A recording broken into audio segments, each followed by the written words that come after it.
Hello again, it's your friendly neighborhood host, JT Wheatley, back again for another episode of History Comics Podcast, this time with part 4 of The Mad Life of Harvey Kurtzman. When we last left off, Harvey Kurtzman had settled himself in the EC Comics and helped establish the classic magazine, Mad Magazine, that became the premier humor comic book of perhaps all time.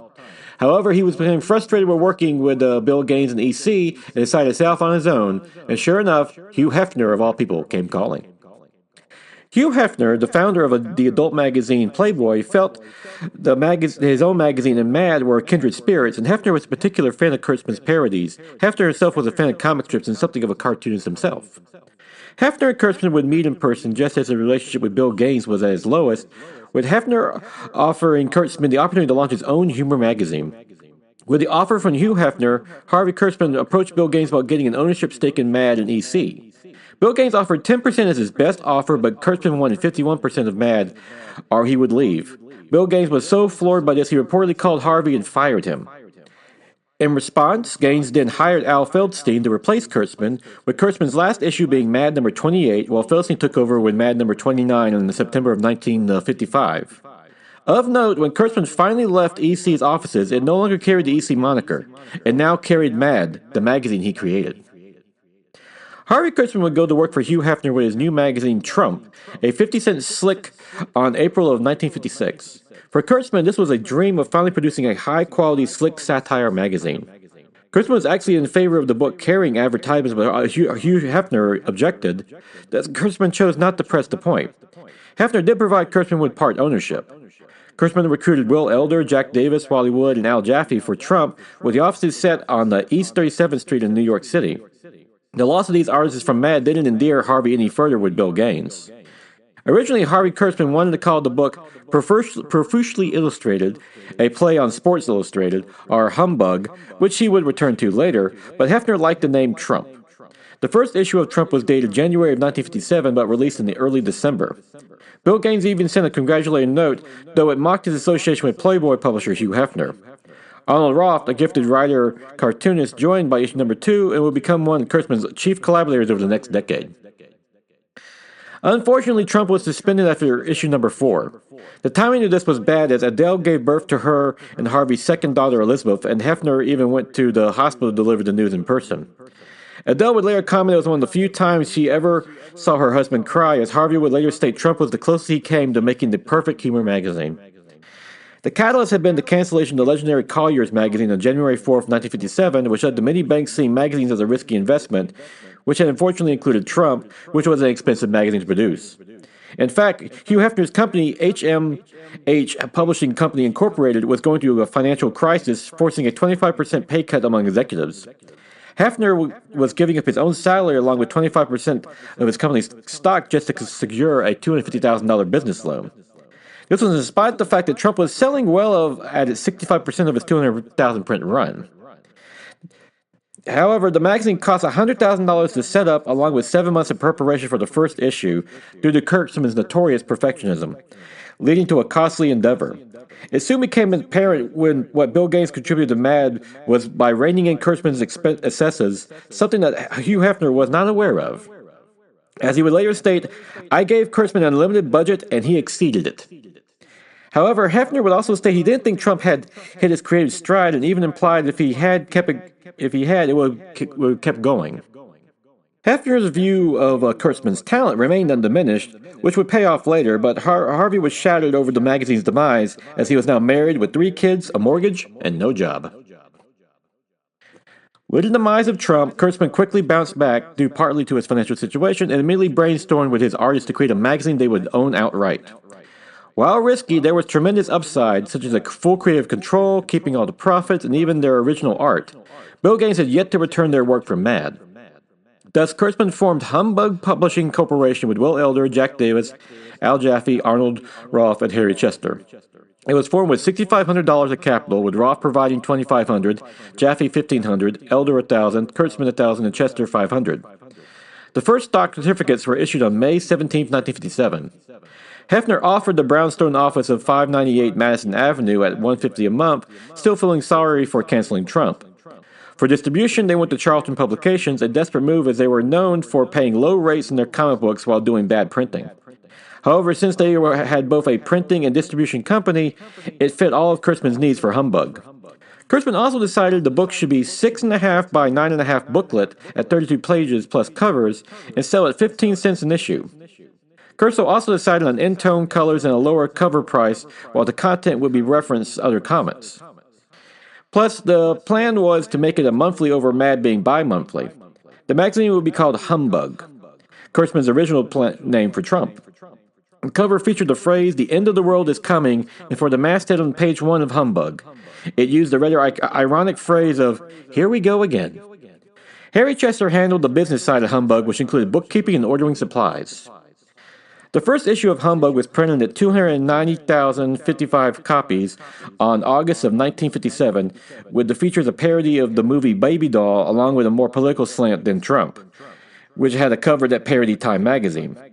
Larry Siegel would later join as a writer, contributing to issue number 2, with the third issue was the first to feature a letters column. To contain costs, Kurtzman went without pay until the book was profitable.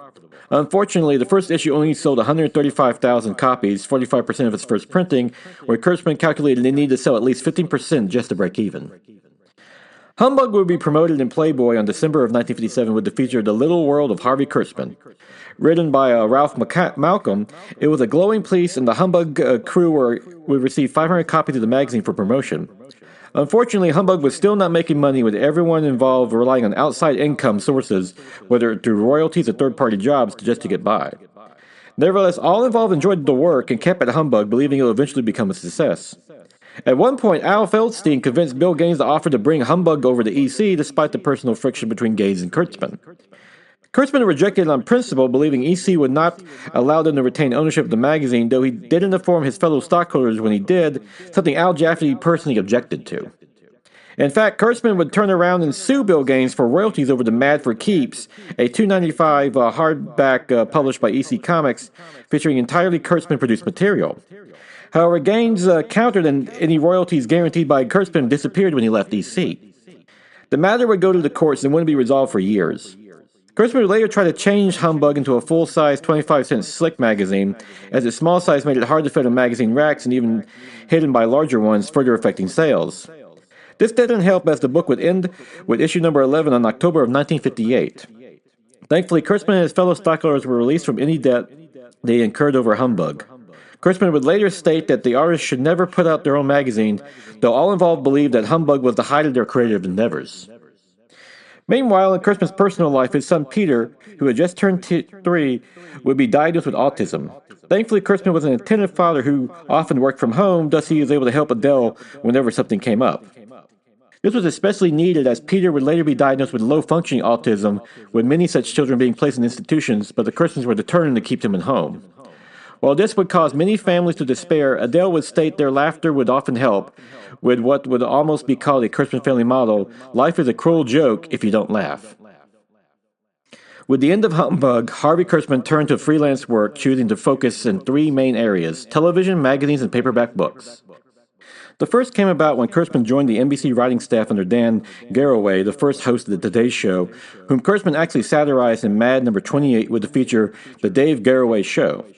At NBC, Kurtzman pitched the fantastic adventures of Colonel Seymour Medrick, about an elderly man telling adventures of his youth to his grandson. Kurtzman would go so far as to produce a pilot script, but nothing ever came of it. He also tried to get into the writing staff for the Steve Allen Show, though nothing came of that either. Kurtzman would look into 2 topics, motivational research and the Beat Generation, at the suggestion of Hugh Hefner, and was encouraged even when the work wasn't that good. He still considered Playboy his best avenue of success, thanks to Hefner's constantly being his champion. Unfortunately, Playboy was in a tight financial situation at the time and couldn't offer much work. Harvey Kurtzman was fascinated with the emerging paperback book market, originally convincing Bill Gaines to successfully do reprints for Mad. Now Kurtzman wanted to try an entirely original idea and decided to work on the Jungle Book for Ballantine. Ballantine had previously published the Humbug Digest, a reprint collection of the magazine, and was contracted for a second book until Humbug was canceled. Kurtzman instead offered a book of entirely original work. The potential of this was huge, as if successful, it could lead to a whole new marketplace for Kurtzman and comic books in general. He did ask for an advance to work on the project, even providing rough sketches to Ballantine to show his plans, though the publisher would take 8 months to finally approve it. While waiting on Ballantine, Harvey Kurtzman approached the pageant for work. There he produced the Conquest of the Moon feature with Will Elder, a 10-page feature that would be the first post-humbug piece to see print. They would follow up with other features like Courage in January 1958, Security, All-Purpose Cleanser, and Videoland, for which Kurtzman was paid $75 a page, appearing in Madison Avenue magazine. Kurtzman also went to Esquire after Hugh Hefner rejected his proposed story ideas, which led Kurtzman to going to Dublin to follow actor James Cagney as he acted in the film Shake Hands with the Devil. This resulted in a full-page cartoon of Dublin with Kurtzman trying to follow Cagney around. All told, he made $2,000 in 1958, which forced Kurtzman to borrow money from a friend to make ends meet. Harvey Kurtzman later went to work for TV Guide and even proposed a strip satirizing Western shows, but was rejected. He did receive $2,500 for Humbug Digest and a 4% royalty sales on the retail price. Meanwhile, he received a $1,500 advance for the Kurtzman Pleasure Book, which was eventually retitled Harvey Kurtzman's The Jungle Book, which would take on the term Asphalt Jungle and not Rupert Kipling's classic The Jungle Book. It was published on May 1st of 1959. It was a 150-page book at 4 by 7 inches to be sold at 35 cents apiece. Due to small size, fewer panels could fit on the page, so they could be readable, which also led to a tall word balloons by Kurtzman. To make up for the lack of color, Kurtzman shaded over the pencils with gray tones. The features would consist of 2 TV program satires, 1 Western and 1 detective. One story featured the first appearance of Goodman Beaver, a naive and optimistic young man who's oblivious to the genetic world around him. Appearing in the story The Organization Man in the gray executive suit, Goodman becomes a publishing executive only to be seduced by greed and even groping his secretaries. Ultimately, the sales were disappointing, with the book being innovative and flawed.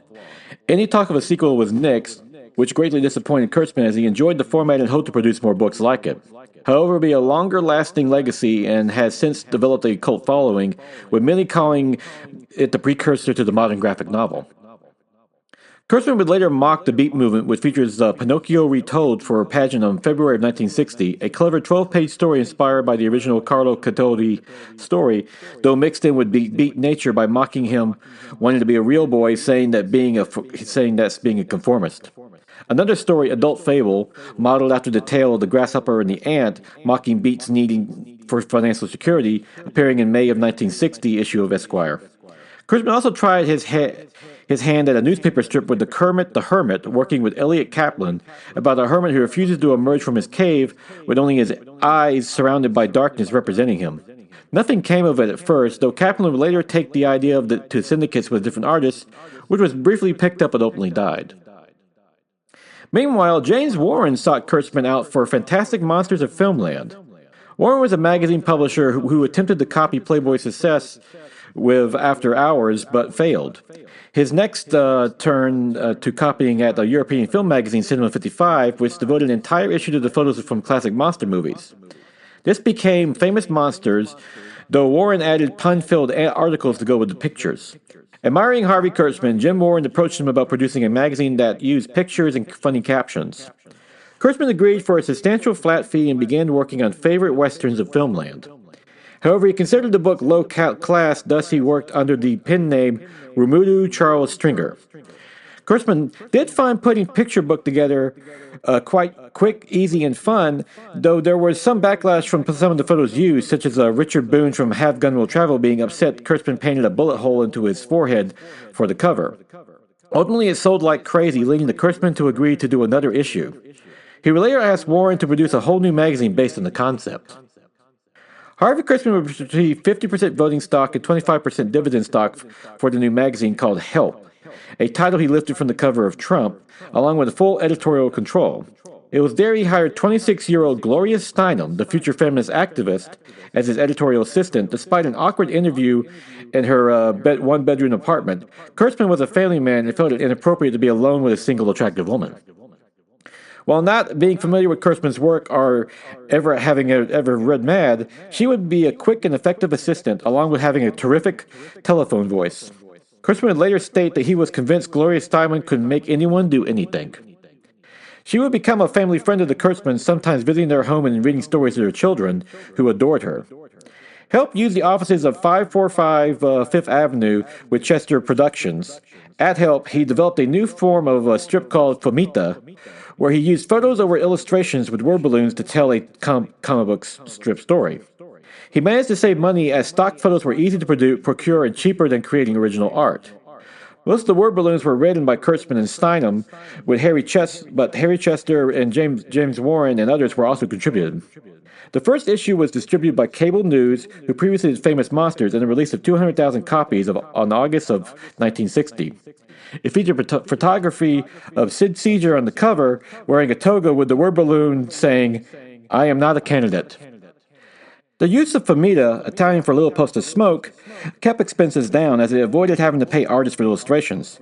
It cost about $1,000 for a full Fomita piece, which is about the same as using artists, but it could be spread over several issues.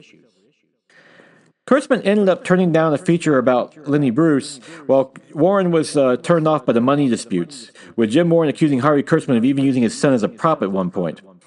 And also additional was a piece about Adolf Eichmann, the notorious planner of the Holocaust feature that referenced to his recent capture in Arnetija on May 11, 1960, in a sequential trial in Israel. The feature had a picture of Eichmann with the caption, "You ever get the feeling the whole world is against you?" Warren objected to running it, calling it offensive to Holocaust survivors, while Kurtzman countered he was supposed to have full editorial control.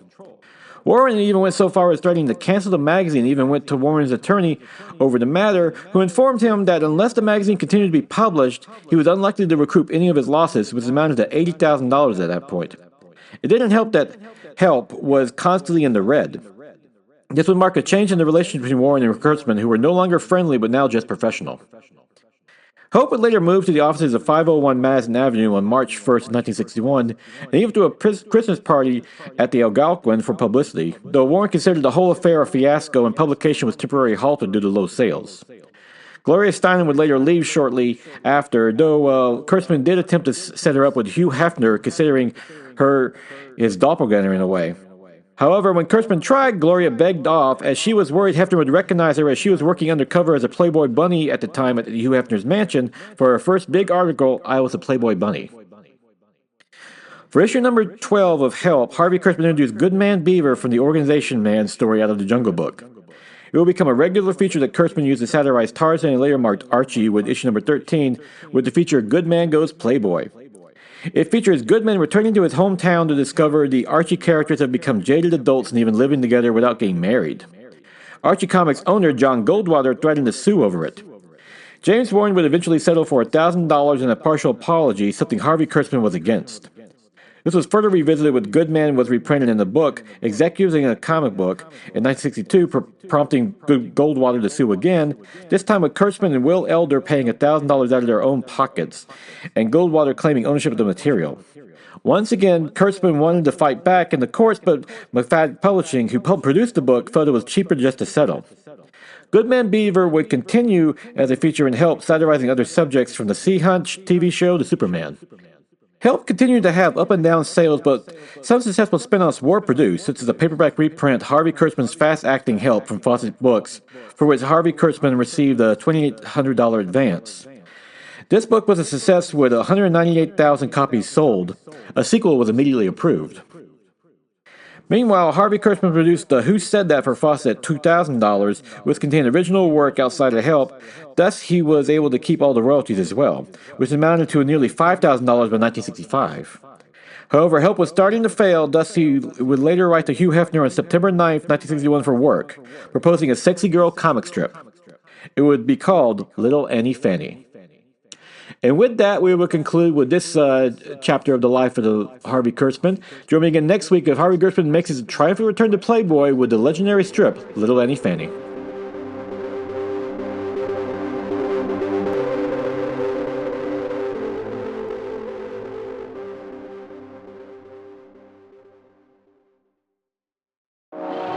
Look, we gotta talk. Yeah, Thunder Talk. We're going all kinds of sideways with that sweet nerd junk. woke nerd junk. It's topical. Political. Dare I say radical. We've got all your latest news and reviews. Hot music. And a whole lot of comedy. But it ain't for kids. Definitely mature content. So let's talk. Let's talk Thunder Talk. Thunder Talk is a proud member of the ESO Network. And now is March 13th, 2020 Top 5, time for the favorite comic of the week. Ultimate Spider-Man number 14 by Jonathan Hickman and Marco Tucchetto, which finds Peter and Harry trying to escape from being hunted by Kraven the Hunter in the Mole Man's lair, all while Richard, Peter's son, has decided to take up the Spider-Man mantle and manages to make a new friend. Hickman continues to deliver this series. I mean, the action in the Mole Man's lair is top-notch and breathtaking. It'll keep you on the edge of your seat. While Richard has a nice little meet-cute with another classic Spider-Man character that shows a lot of potential what might come next. And it's masked by Tucchetto's gorgeous art. It's just, especially with the Mole Man's lair and the action there, just a ton of fun in general. This is everything a Spider-Man book should be, mainly because you have Peter and MJ still married. And yeah, I know technically this book came out 2 weeks ago, but my local comic store finally got some more copies in because it kept selling out, because it's the best Spider-Man book in the stands. What are you going to do? And for many reasons, great writing, great art, and like I said before, Peter and MJ are together in this. So what can we want in a Spider-Man book? And with that, we will conclude with the fourth part of the Mad Life of Harvey Kurtzman. Join me again next week for the next chapter. And until then, go ahead and enjoy yourself a good comic book. And of course, pick up Ultimate Spider-Man if you can find a copy, because dang it, that book keeps selling out.